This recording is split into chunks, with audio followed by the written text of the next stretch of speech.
दोस्तों इस वीडियो में हम देख रहे हैं हिंदी ऐच्छिक का सॉल्यूशन आपका कक्षा 11 का मासिक जांच परीक्षा का। तो चलिए स्टार्ट करते हैं। हिंदी ऐच्छिक में कौन कौन से क्वेश्चन आपके लिए इंपॉर्टेंट रहे हैं। आपके जितने भी पेपर्स अभी तक डाले हैं उनमें से बहुत सारे क्वेश्चंस आपको दिसंबर में देखने को मिलेंगे। अगर आपने उन क्वेश्चन पेपर्स को नहीं देखा तो शायद आपके लिए थोड़ी सी कठिनाई पैदा हो सकती है, तो उनको ज़रूर देखिए। डिस्क्रिप्शन बॉक्स में आपके क्लास की लिंक हमेशा रहती है। आपको हर वीडियो में डिस्क्रिप्शन बॉक्स में आपके क्लास की लिंक मिलेगी। उस लिंक में आपको सारे वीडियो मिलेंगे उत्तर के साथ में, जिनकी आपको आवश्यकता है 2021-22 एग्ज़ाम के लिए, आपके अर्धवार्षिक परीक्षाओं के, आपके टर्म एग्ज़ाम के, आपके वार्षिक परीक्षाओं के सभी के क्वेश्चन पेपर्स जो हैं अपलोड किए गए हैं। आप उनको देख सकते हैं। पिछले 15 दिन में जो आपके लिए पेपर डाले गए हैं वो तो कम से कम आपके मासिक जाँच परीक्षा के ज़रूर देखिएगा। और ये है आपका क्वेश्चन पेपर। और मैं आपको साथ साथ बता दूं, व्हाट्सएप नंबर हमारा 8469022568 है। ठीक है, ये है हमारा व्हाट्सएप नंबर। इस नंबर पे आप कभी भी अपने क्वेश्चन पेपर जिसका आपको सोल्यूशन नहीं मिल रहा है या नहीं हो पा रहा है, एग्ज़ाम होने के बाद में दिक्कत आ रही है, तो आप उस क्वेश्चन पेपर को हमारे को सेंड कर सकते हैं इस नंबर पे। दोबारा नंबर बोल रहा हूँ, 8469022568। ये नंबर है व्हाट्सएप नंबर। इस पर आप जो है उस पेपर का पीडीएफ या उस पेपर का क्वेश्चन पेपर का जो साफ फ़ोटो आप सेंड करेंगे तो उसका सॉल्यूशन बना दिया जाएगा।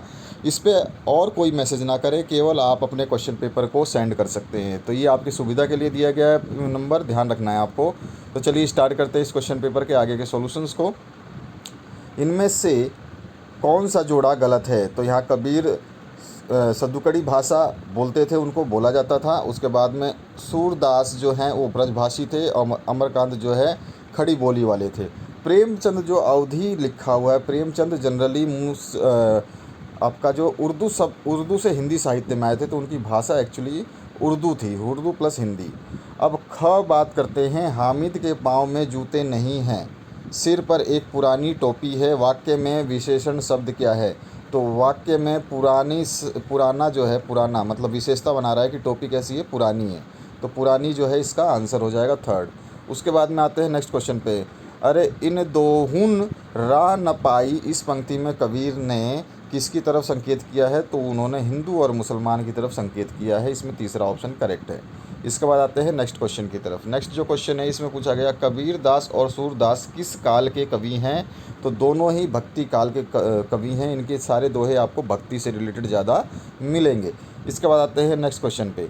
नेक्स्ट क्वेश्चन में हामिद ने चिमटे की उपयोगिता को सिद्ध करते हुए क्या क्या तर्क दिए हैं, ये आपको बताना है। तो हामिद ने जो भी मतलब अपने तर्क दिए थे वो सारे तर्क मैंने यहाँ पे सारा लिख दिया है। हामिद ने चिमटे की उपयोगिता को देखकर खरीदने का निर्णय लिया था, क्योंकि दादी के तवे से जो रोटियां जब उतारती थी या सेकती थी तो उसके चूल्हे पर जो है हाथ से वो जो करती थी तो जल जाती थी, और दादी चिमटा देख करके उसको बच्चे को दुआएं भी देती है। तो इस तरह से हम पूरा इसमें लिखेंगे बढ़िया तरीके से। ठीक है, जब भी आप क्वेश्चन पेपर में क्वेश्चन लिखें तो अच्छे तरीके से लिखें, आधा अधूरा ना लिखें, ताकि आपको पूरा नंबर मिल जाए। यहाँ पर आपको सारे क्वेश्चन पेपर जो मिलेंगे वो सॉल्यूशन के साथ मिलेंगे, जिससे आप लोगों को अपने एग्ज़ाम की तैयारी करने में आसानी होगी।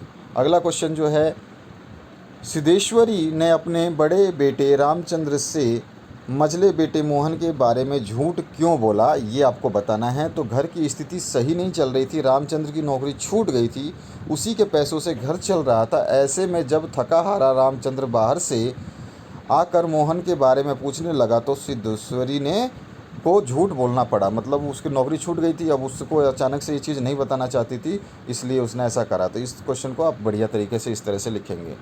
ग पार्ट जो है इसमें, दोपहर का भोजन शीर्षक किन दृष्टियों से पूरी तरह सार्थक है? तो यहाँ पर दोपहर का भोजन कहानी की नायिका सिद्धेश्वरी दोपहर का खाना बनाकर अपने परिवार वालों का इंतजार करती है। सबसे पहले उसका बड़ा बेटा रामचंद्र भोजन करने आता है और अनमने मन से भोजन करके चला जाता है। इसके बाद उसका मझला बेटा आता है और फिर उसका पति आता है। घर में भोजन के अभाव के कारण सभी कम खाने में ही पेट भरने का बहाना बनाकर चले जाते हैं। अंत में सिद्धेश्वरी भी आधी रोटी खाकर ही अपना पेट भरने का प्रयास करती है। इस प्रकार पूरी कहानी में दोपहर के भोजन से संबंधित दृश्य को दर्शाया गया है। इस दृष्टि से दोपहर का भोजन शीर्षक पूर्णतः सार्थक है। ठीक है, तो यहाँ पर हमने इसकी सार्थकता बता दी है। तो इस तरह से आपको बताना है। नेक्स्ट जो क्वेश्चन है इसकी बात करें तो इसमें आपसे पूछा गया है खेल में रूठने वाले साथी के साथ सब क्यों नहीं खेलना चाहते? तो ये वाला आंसर आपको लिखना है। खेल में हर खिलाड़ी समान होता है, ना वो छोटा होता है ना ही वो बड़ा होता है, और खेल में हारना या जीतना तो निश्चित ही है।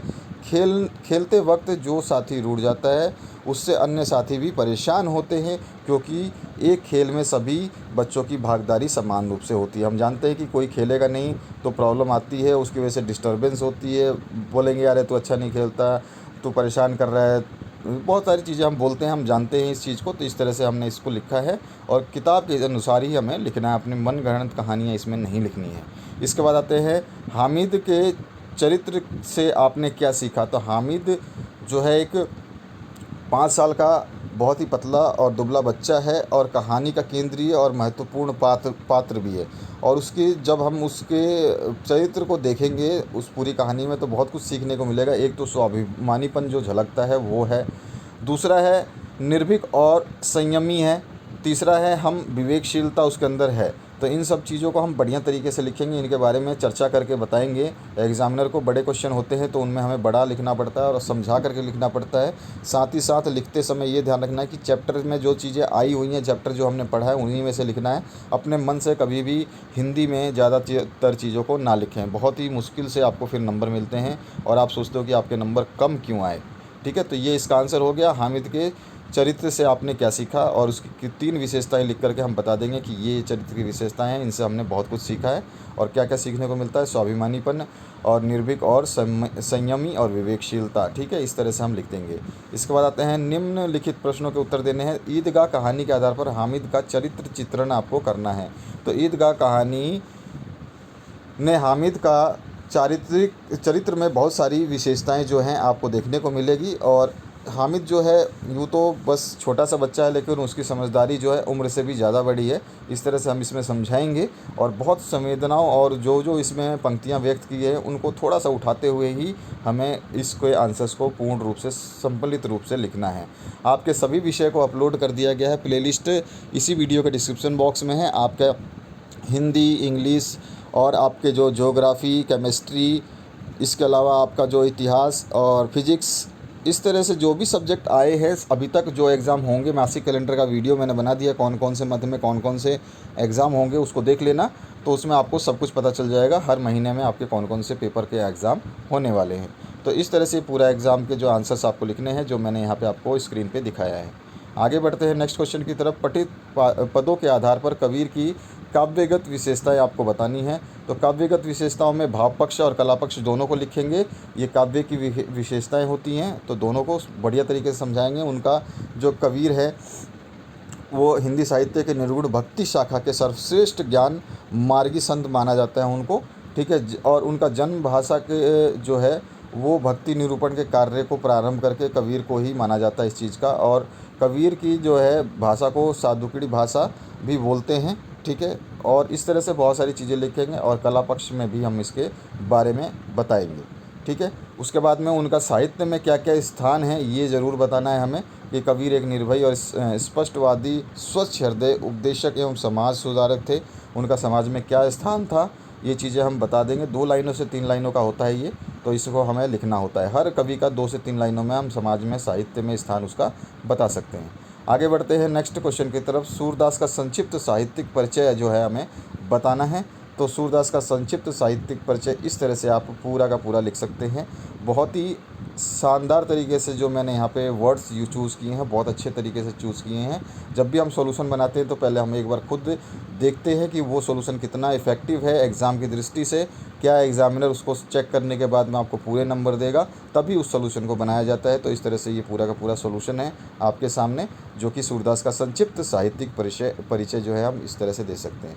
केवल साहित्यिक परिचय पूछा है तो उसके बारे में हमें थोड़ा सा लिखना पड़ता है, जिसमें हमारी भाषा शैली वगैरह सबको हम इसमें दर्शा देंगे। साहित्यिक विशेषताएं बता देंगे, जैसे कि यहाँ पे देख सकते हैं आप, साहित्यिक विशेषताएं बता सकते हैं, भाषा शैली को भी बता सकते हैं इसी तरह से।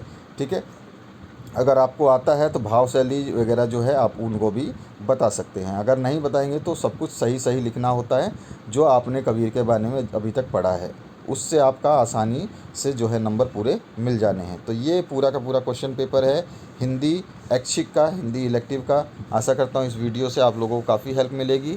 ज़रूर डिस्क्रिप्शन में अपनी 11th क्लास की प्लेलिस्ट देखना, उसमें सारे सब्जेक्ट विषय मिल जाएंगे। अगर आपने चैनल को सब्सक्राइब करके बेल आइकन नहीं दबाया है तो जो भी वीडियो अपलोड करेंगे उसकी नोटिफिकेशन आपको नहीं मिलेगी और आप बार बार मैसेज करेंगे व्हाट्सएप पे और कोई फ़ायदा नहीं होगा मैसेज करने का, क्योंकि हम रिप्लाई नहीं कर पाते हैं पर्सनल मैसेज का। केवल आपके काम के मैसेज को हम ध्यान देते हैं। कमेंट सेक्शन में आप हमें कमेंट कर सकते हैं, वहाँ पर हम आपको रिप्लाई देंगे, कोई दिक्कत नहीं है। वीडियो को लाइक करें, कमेंट ज़रूर करें कोई भी दिक्कत है तो, और आपके साथ हमेशा रहेंगे, आपके एग्ज़ाम तक आपका साथ नहीं छोड़ेंगे। जैसे 2020 और 2021 के बच्चों को हमने पूरी तरह से सपोर्ट करके पास कराया था। जो जो चैनल से पढ़े थे आज तक उन बच्चों का भी रिक्वेस्ट है, फ़ोन भी आते हैं, मैसेज भी आते हैं कि सर आपकी वजह से हम लोगों ने अच्छी तैयारी करी। तो आशा करता हूँ इस वीडियो से आप लोगों को काफ़ी हेल्प मिलेगी। ध्यान से जो चीज़ें बताता हूँ वीडियो के दौरान उनको ज़रूर सुनें, वो वीडियो के दौरान बताई गई बातें आपके लिए काफ़ी इंपॉर्टेंट रहती हैं। वीडियो देखने के लिए बहुत बहुत धन्यवाद। नेक्स्ट वीडियो के लिए बने रहिए इस चैनल के साथ। सब्सक्राइब और बेल आइकन जरूर दबा लें, नहीं तो नोटिफिकेशन से चूक जाएंगे और वीडियो आपके हाथ से निकल जाएगी। Thank you very much for watching this video. Like ज़रूर कर दें।